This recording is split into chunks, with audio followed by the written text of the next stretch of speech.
Greetings, welcome to our sport education interview today. I'm your host, Nicholas Chipeta from Zambia. I'm joined by a specialist in sports policies related fields. He's going to help us understand the processes that are involved in the implementation and formulation of sports policies in Africa. So I'll just welcome my guest for today to introduce yourself and share with us about yourself. Thank you so much for the opportunity to share, especially to inspire young Africans out there. As you rightly said, sports has a power, but there is always difficulty when it comes to implementing such policies. So I think making it a sports policy implementation is very key so that we see how we couple policy and then implementation, because I mean, implementation cannot just be a writing or an aspiration. My name is Derrick. I'm from Ghana, and currently I'm a PhD research fellow or PhD candidate at the Norwegian School of Sports Science. Previously, I studied sport management, master's in sports management at Seoul National University. I also studied a postgraduate program. It's my first postgraduate program at the University of Western Cape in South Africa. Western Cape to be specific, precise. And then these all started at the University of Ghana, where I studied sociology. And interestingly enough, I decided not to take the usual physical education role because I've come to the realization that sports is more than physical education. And there are others who want to educate the physiology and the anatomic structure of the body. I am concerned about how policies can be put in place to ensure that physical education is rightly placed and all people who are involved in implementation are also they are also recognized. So basically, that's who I am, and to some extent, that's what I do. Okay, thank you very much, Mr. Derrick. I must confess that really you have a very rich background in sports related studies. Please just share with us how your journey has been and how you have managed to reach to the level where you are. I know you are an inspiration to people like me and also many people around the world who would really love to reach the heights that you have reached in studying sports. So please just share with us how has been your journey and how did you manage to reach this level? Well, I wouldn't want to dwell on the usual African catchphrase of young people. I was poor, I was this, but I made it. No, I mean, life in itself is full of challenges. And someone told me that a smooth sea will never make a good sailor. So of course, there are hurdles, and where we come from, opportunities are very minimal. So I think from the very start, I placed and positioned myself beyond all reasonable doubt. It's very difficult to be in the field of sport, especially in most countries, which includes African countries, where young people find it difficult to contribute in a field that is filled by a lot of older people, right? And I must let you know that there was one time I was in a meeting, I think it was the National Sports Authority, then it was National Sports Council, and it was made up of various people. I was the youngest, and we had a medical doctor, and you know how we value medical doctors in Africa. Yeah. So he made some comments and statements which I thought were misplaced because it's a field I've studied over the years.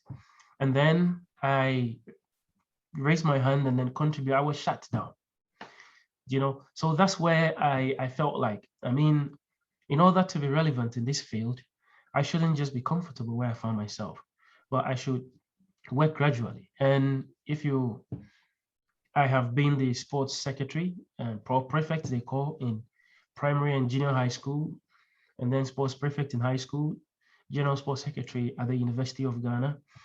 And at the University of Ghana, I did a lot of volunteer work. I volunteered a lot. Some are not paid. I was just passionate. I want to be in this field to educate. But just to let you know that I play football for the most part of my life. People who know me in my community knew I play football. But I've always had plan B, that in case the football don't work, then I have to switch. Unfortunately, I had a bad injury and I stepped out. And then I pursue my dreams. It has not been smooth, as I'm saying, but you have hurdles. Sometimes we need to be patient when the hurdles come our way. We just have to be patient and then look at the circumstances surrounding it. And it makes us better. They are mentors and they are role models. I use them a lot in situations where there are problems. After University of Ghana, I got employed there to head a unit. And it was very special because I was so young to head a unit over there. From there, I ran a couple of projects at the department. And through these projects, I got the chance to work on UK sports projects. How did it happen? The UK sports project was ahead of the London 2012, and the Ghana Olympic Committee was supposed to spearhead, but there were political turmoil at the time. So they wanted an institution that they can trust, that beyond the funding period, this program would last. And I was very fortunate to be recommended for this project, not only in Ghana, but outside Ghana. And that's where my journey began, with international sports programs, international projects, and working with different international groups like the UNOSPP, UK Sports, Football for Peace, that you know very well, and a couple of others here. Okay.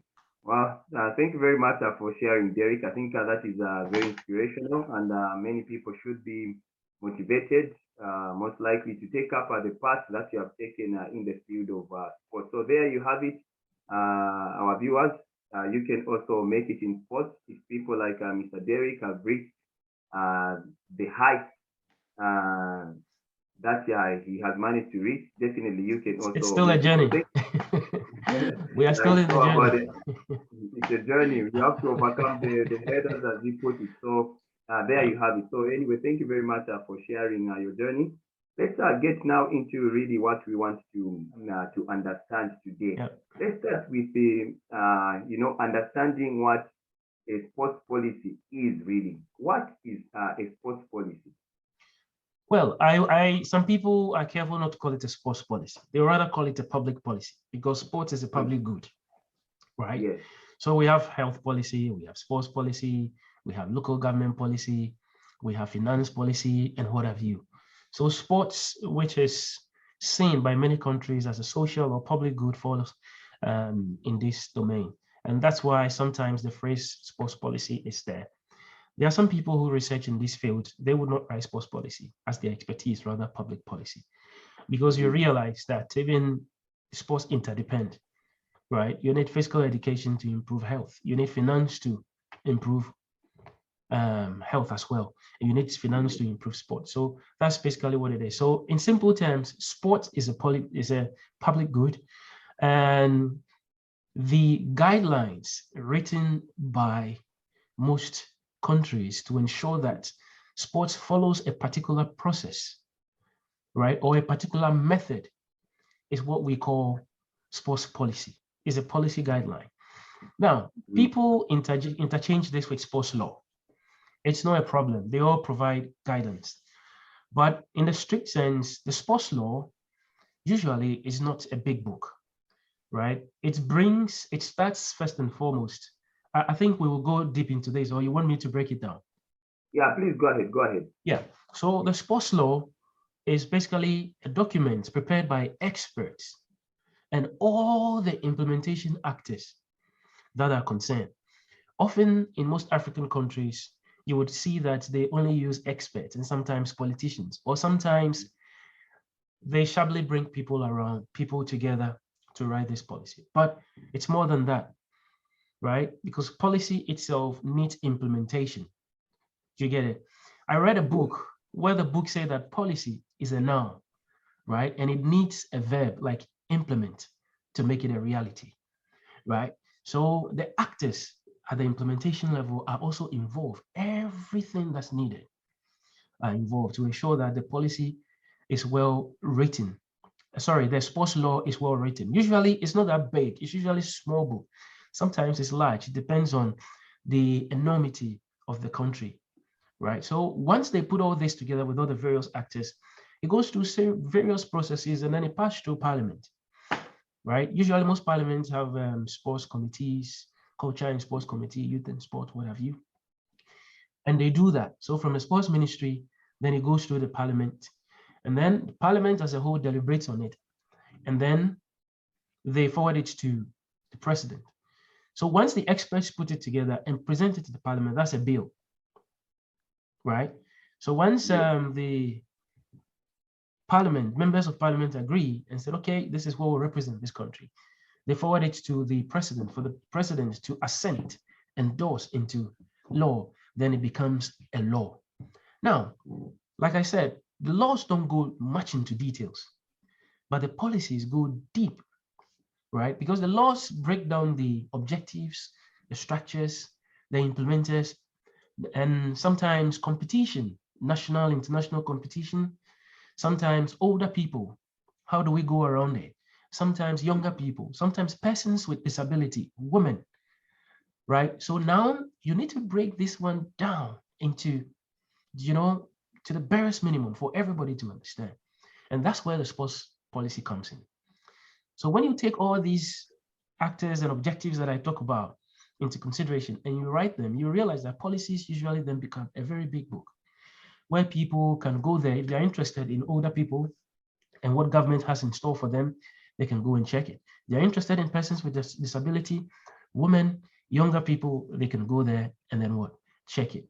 Sometimes, and now, okay, look at it this way. The policies, when the ministry or the national sports authority in some countries or the federations do not abide by the policies, it is not a crime. It is not illegal, right? Because it's just a policy. It's not passed through government and parliament and then an executive for it to become an action. So that's okay. But there are times you realize that there is a portion of the policy that is so good that needs concentration. Then you can push that aspect of the policy through parliament. And then it will be legalized through a legal instrument. So sometimes you see LI, legal instrument here, a portion of the policy that you think will be important for the people. And then it goes through there. And like I said, again, you have to go through that same process again. Okay. So that's it about sports policy and sports law. Now, this is the process. First, it starts with agenda setting. And agenda setting it comes in various ways. Sometimes when a policy window opens, when opportunity opens, then people push an agenda, right? At times, it comes out of misfortune, right? Something very bad happened. I don't want to remind people of this, but like the case of Zambia, I'm pretty sure the Chipolopolo, when it happened in the 80s, a lot of the policies also changed. Yes. In terms of the way people who represent the country is dealt with. So that can also contribute to an agenda setting. And then at times through experts, business people who have interest are all part. And then experts like you can also set an agenda. So once the agenda is set, you have to people push it through the ministry. Once the ministry accepts, then all the various mechanisms between policy and implementation are brought together, right, to make a sports law, which eventually become a sports policy. I think I've spoken a lot. I hope it's not confusing. You're doing a very good job. Yeah, I think that's a very, very good explanation of really what sports policy is and what sports law is. So I would love to find out from you, Derek, even from the experiences you've had. I know you.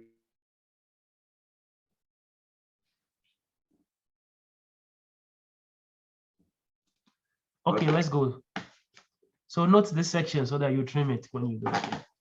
Yeah, definitely. I'll trim it. Don't worry. We can proceed. Let's Okay, go. so your experiences. I know you've had a lot of interviews and you've interacted with people all over the world trying to find out how their sport policies are and how they are implemented and how they are formulated. I would love to find out from you. Is it possible for a country to have a sports law and then not have a sports policy? And is it also possible for a country to have a sports policy but not have a sports law? Because you mentioned even in your explanations, that the sports policy gives, really the details of how, everything should run. It's really a big book. And the sports law sometimes may be silent on some few, issues here and there, but the sports policy, gives, details of the agenda that really needs to be addressed. So is it possible that a country would just run with a sports law without a sports policy? And is it also possible that a country would just run with a sports policy without really having a sports law? What has been your experience from the people you have interacted with and from your reviews in your studies? Well, I think that's very right. Bear in mind, the sports policy is not only for the nation. Every department under the Ministry of Youth and Sports has, every Ministry of Youth and Sports have departments, youth, gender, blah, blah, blah. And they all develop their own strategies. Sometimes they use the word strategies, but they are policies, right? So over there at this stage, they can have policies to guide their daily activities, often given by the parent organization. So it's possible you can have the sports policy or strategy that guides your actions without a law. Now, the law is only at the national level, right?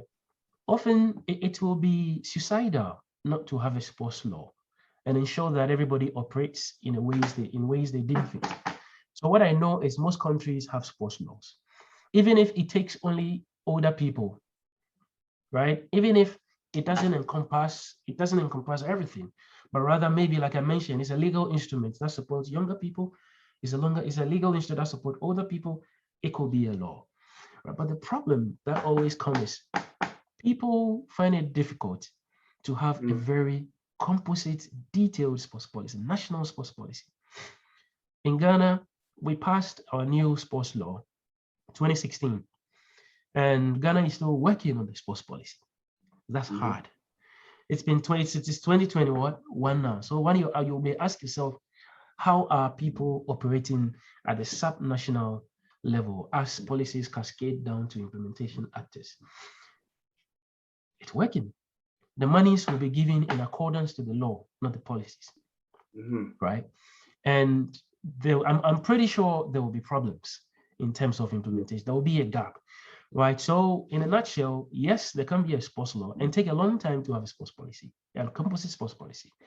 And also there can be strategies or policies at the department and agency level without having a sports law. I don't know if this is clear, but just to let your viewers know, this sports law, sports policy are used interchangeably. But once you start going into details, once you are working with government officials, once you are working with different people in government, then it's important to have that division, a law and then a policy guideline. Yeah. Okay, thank you very much once again, Derrick. Now, could you just explain to us the significance of having a sports law and a sports policy? I know, more especially from Africa, even in the previous Olympics, just the ended Tokyo Olympics, Africa is at the bottom, of the table in terms of the medals. Africa is a country that is, has a huge population, just second to Asia, and Africa has got so much talent and, so much resources available in Africa. But it's surprising to learn that even not only in this Olympics, but even previous Olympics, Africa has been getting very, very, few medals compared to other countries and continents, more especially in, when it comes to performance, you find that other countries perform better than Africa. Could it be the issue of talent? Could it be the issue of resources? Or maybe the sports policy also has got a role to play in the performance of athletes and, countries in these international competitions? What is really the significance of having a sports policy? Maybe if you could explain it to the sports policy or law, whatever you call it, needs to have a focal point. Is the focus on the top of the pyramid, that is the elite, or the focus is on the base, or it is a coupling of both the elite and then the base, right? This is just a general pyramidal design. But what's more important is how do the policy address the local needs of the people, right? And this comes from agenda setting. So is the concern on the needs of the people or the needs of politicians who may probably want to support some national teams for canvassing purposes when it comes to election, So in a nutshell, it's the focal point. What at all are you doing? And if government has stated legally that we are concerned about the base, like your program, Sunny Fitness, and like many other programs, then you know that local government offices will work with the Ministry of Youth and Sports structures at the district. And this could go a long way to address the needs of the people. I know Lesotho may have their issues, but in my experience and discussion with a manager or an administrator, sports administrator from Lesotho, their district system is working. I'm not saying it's perfect, but there may be other challenges, other mechanisms like funding, like not involving people and blah, blah, blah. So to answer your question, is the focus of the law that matters. If your focus is to win Olympic medal, then school sports, community sports will not be an issue. And as you know very well, this was the case in Sydney 2000, a focus on the elite people, and then there were issues about obesity across Australia. And I think in UK, there is something similar popping up and looking at the amount of money spent on the London 2012. So it's always about the focus of the policy. Is it social? Yes, let me just ask you a personal question. Yeah. In your own view and opinion, what do you think should be the major focus of a sports policy, especially on these two aspects, on elite sports and also on community sports, engaging just the general public in sporting activities for the betterment of their health and other, agendas such as development. What do you think should be more of focus, in your own opinion, if you have the power to make the policy alone? Yeah, I know it wouldn't happen that way, but what would be your focus? Yeah, I think I love teaching and I love to inspire young people. I have been a practitioner for 10 years in this field, working with the University of Ghana, and through that I got opportunities to do some projects for the Ministry of Youth and Sports, right? And I can tell you that policy is on the political table because there are problems in communities. Without these problems, sports would not be considered as a matter of public policy, right? So for me, I think it's important to focus on the base, invest much on the base, right? Nobody is saying that the base is blocked. Of course, as you focus on the base, there are more people that comes out and would want to take this on a professional level. Okay, but when you focus on the top, then it means that the people, the talents that may come from your country will leave your country to elsewhere, and you spend a lot of money to bring them back, to represent you, which is the case now, right? So I think African leaders have to approach sports as a public good, and in the process, the talented ones that come out of it would go a long way to, put the country's image out there. So if you ask me, that's what I think. Focus on young people, focus on older people, so you can have a healthy population and you can boast of a very good workforce. Okay. Now let's bring it to Africa, Derrick. I know you've had many discussions with African sports managers who are also involved in, formulating and implementing sports policies across Africa. What has come to your attention in terms of how sports policies are made in Africa? With if it comes to the discussions that you've had with the sports managers, sports administrators in Africa, the people involved in these processes, what has really come out in terms of the processes of making policies in Africa? How in Africa? It's a very simple answer. Most African countries don't have sports policy. What they have is football policy, right? Just call the sports policy football policy. The overbearance on football is a problem, leaving very talented young administrators, to wallow in looking for employment, because the wider impact of policy is narrowed when you focus on one sporting discipline, right? So I always say that most African countries don't have a sport policy. We have a football policy, And that's the problem that we face. And you know, put an athlete, a boxer, and a football team down, prepare them for competitions. Governments would invest heavily in the football. And I always say that there is no lack of funding, right? If there's lack of funding, how are footballers paid that much when they represent the country? There is rather skewed funding to football, right?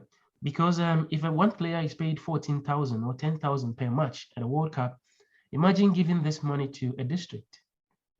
You can give it to quite a number of districts. Look at the entire budget. You can give it to so many districts. To get it, $14,000 in a district post office can cater for them maybe a year. I don't know, because the salary structure is not too strong. Do you get it? So that's the problem from my discussion with many sports administrators across Africa. Yeah, but there are rooms for improvement. Yeah, I think that really amazes me, and the same. I would say it's a sad story to learn that Africa, most African countries, do not have, the general sports policy, but the focus is more on one sport, and probably it would explain why, these other sports are not really performing well. You find in Africa, the sports that will dominate and the sports that will perform well in most competitions is football, because for football, there is a policy, but for these other sports, there's no policy, and therefore there's less attention, directed to these other sports, and therefore even, there are no guidelines at all to direct how. Yes. They say policies are actions and inactions. They are what government seek to do and what government did not seek to do, right? If it's not within the policy, right, that government supports football and they support football every day, you cannot catch government. It still becomes a policy by conventional terms, because that's what they do every day. At the same time, if you enforce what is written, then that's okay. If you implement what is written, then that's also okay. You are implementing, you are having an action to get it. So if government fail to support other areas, it becomes a policy. With time, it becomes a norm. Let me put it that way. And a norm in itself is what it is, because policy, as we have said, cannot be, when somebody flouts the policy, you cannot persecute the person unless it's backed by a legal instrument or it's a law. Yeah. Yes. Now, Derrick, as we know, government change, and just like in my country, we recently had our general elections. We have general elections every after 5 years. So there is a possibility that every after 5 years we may have, a new government which may come with a different agenda, with different ideas for, different aspects of the running of the country, including sports. So I would love to ask you this question: when governments change, maybe because of an election, should a new government formulate a new sports policy aligned to its manifesto? Because really, each government comes with its own, agenda and manifesto. So when a new government comes in, does it mean we need to have a new sports policy? See, let's look at it this way. Of all the ministries, right, in every country, every African country, which one is the most cost-effective way of managing? That's a question I throw to you. We say that all the time. Which of the ministries is the most cost-effective? You cannot compare sports ministry to finance. You cannot compare it to health, education, right? Often sports people, most countries expect them to win medals. We don't talk much about the base of the pyramid. That is the social value of sports. So because it's a cost-effective way, some people see it as an advantage, but for me, it is a way to manipulate. To get it, it's a way to manipulate government ways, and then fall with the people, and people would like them, right? So basically, what I'm trying to say is that the policies which are not prosecutable can always change. Like I said, there are actions and inactions. Yes. Right. So government can always come up with a policy and behave just like you said, but the answer is no. How many times can you do this? at the expense of, if you focus on elite sports development, like football, winning African Cup of Nations, FIFA tournaments, all those regional tournaments, it becomes a problem that the real essence of sports, which is a public good, is undermined. Yeah. So it shouldn't be. It shouldn't be. But unfortunately, that's what it is. Yeah. Yeah, I get your point. Okay, now okay, you mentioned that most African countries do not have sports policies. What they have is just a football policy. But from the discussions you have had, and also from the analysis you have done on different African sports policies, which one would you say has produced, very good results? Maybe on the best if it comes to community sports, or even at elite level, if you are to look at sports policy in Africa, which has succeeded in either way, it could be at community level, community sports, or at elite level.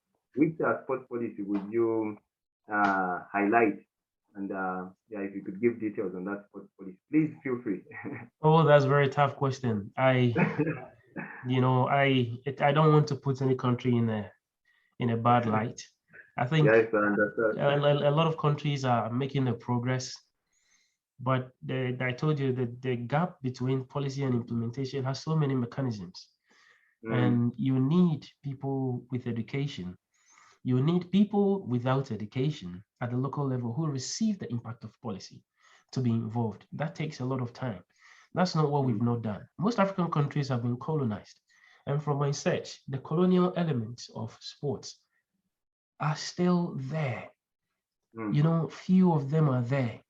I know that in the wake of the Pan-Africanist movement, a lot of people have called for Africa of Africa, yeah. But if you look at it critically, you realize that it's almost the same. The manipulation of the seemingly low cost-effective sports or ministry has always been the problem, right? So yes, most countries have sports law, but the policies, from my discussion with those sports administrators from the countries I've interviewed, is either is being how do we call it, updated, or they are now trying to put a whole policy implementation strategy in place. Yeah. Okay, so anyway, it's positive to note that works are being done on the sports policies, either updating them or trying to formulate them. I think that is positive, because I'm sure now a lot of countries are aware that it's very, very necessary for them to have, an elaborated sports policy or sports law. So I think that is positive from what you have observed in your discussions. Now, what challenges do you think African countries face in implementing their sports policies? I think resources, and by resources, both financial and then the human resource. Often they are not available, but the passion is amazing. I mean, you've seen it across the continent and even to every part of the world. When the Olympics flame is touched, you know what it is, right? But how does this passion, how do you translate this passion in a way that not only few people experience it, but rather it's cascaded down to the base? Like I said again, anything that's a policy is a public good. It's important, it's an issue, right? And so the resources is often the problem. Second one is the political nature of sports. It's also a problem. It's been used in ways that it does not befit its essence or value. I would also talk about symbolic. At times, the policies will just be made because the people want it, but it becomes inactive, as I explained earlier on. And then these are some of the challenges. And football is a really big challenge. It takes chunk of the support from government. But these are some of the challenges I've seen in the countries that I have observed and talked with, people within those countries that I talked with. Yeah. Okay, so Derrick, we're almost winding up our interview, but as we end, I would like you to give some recommendations to overcome the challenges that you just highlighted, resources, political interference, football. What recommendations would you give so that the sports policies are well implemented and they start producing the intended results? Well, I think we have to be steadfast, and we should focus on the development part of the community development aspect of sport, the social value of sport, right? Of course, resources are always scarce, right? But how about the resources available, the human resources available that are unemployed, the human resources that have the expertise that are not given a chance? How about cleaning the ministry, the sports ministry, so you have people with the qualifications, people that fit into those schools? And then also, it's a suggestion, but the sports schools can be revived, the sports colleges and sports schools can be revived so that people would not only end up doing psychology, sociology, chemistry, and then in the long run, they are equally intelligent people who would want to go through sports the proper way and do it well. And then also, like I mentioned in the beginning, policy implementation, this gap, there's a lot inside, right? And we need a comprehensive understanding of that gap to address the needs of the people.